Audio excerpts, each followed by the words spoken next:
tidak bersikap adil.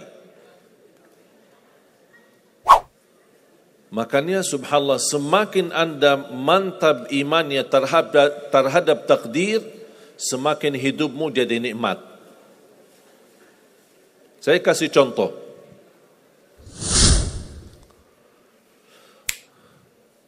Tidak ada persoalan masalah takdir baik. Itu bukan masalah bagi kita.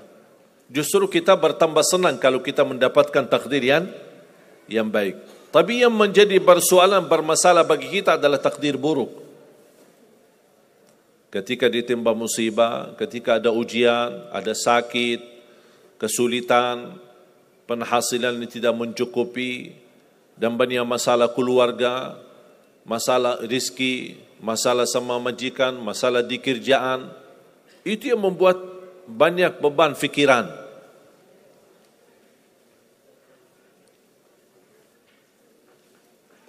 Tapi kita harus tahu, sebenarnya walaupun takdir itu ada baik, ada buruk,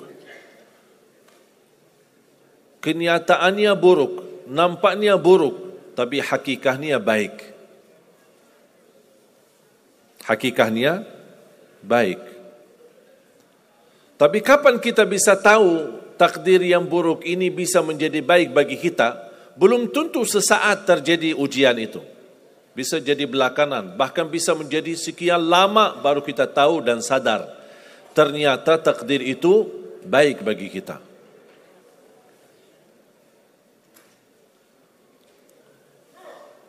Saya kasih contoh melalui cerita. Saya buatkan satu cerita, ingin memberikan pesan kepada orang muslim, orang beriman, betapa besar karunia Allah dan pertolongan Allah melalui takdir. Ada seorang berdoa, dan saya yakin anda semua berdoa.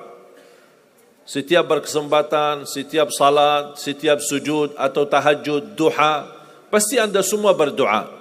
Ada yang diinginkan, ada yang hajat-hajat yang belum terkabul, belum tercapai.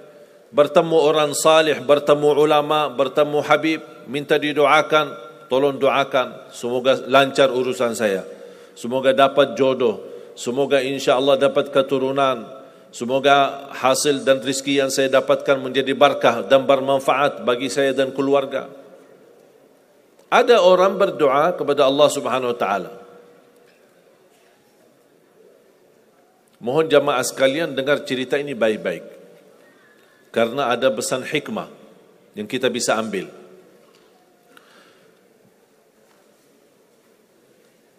Orang ini berdoa tapi tidak melebihi selain doa meminta jodoh yang salihah, yang cantik, yang kaya. Itu aja doanya, tidak ada yang lain. Setiap salat, ya Allah, jodoh yang salihah, yang cantik, yang kaya. Tahajud, ya Allah, jodoh yang salihah, yang cantik, yang kaya. Doa pas buka puasa, itu aja doa, tidak ada yang lain. Tidak minta ampun, tidak minta rahmat, tidak minta karunia, tidak minta keselamatan. Butuh banget ini jodohnya. Dapat rezeki sedikit, dapat kemudahan berangkat haji. Selama dia berhaji, selama dia tawaf 7 kali, itu aja doanya.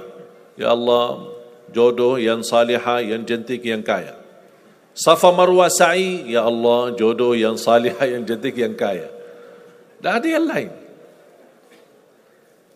Ketika satu malam dia sudah di tengah air, berjalan malam hari santai-santai di kampung sambil membayangkan jodohnya, menghayal bagaimana cantiknya. Pas di dalam perjalanan dikejar anjing. Dia lari. Dan justru anjing semakin lari semakin dikejar. Makanya kalau ketemu anjing jangan lari. Akhirnya anjing berhasil gigit kakinya. Berdarah. Datang mobil ambulan dibawa ke rumah sakit. Di dalam mobil ambulan dia merasa menghadapi ujian dan dia berkata, ya Allah, selama ini saya berdoa minta jodoh yang salihah, yang cantik, yang kaya, masa dikirimkan anjing?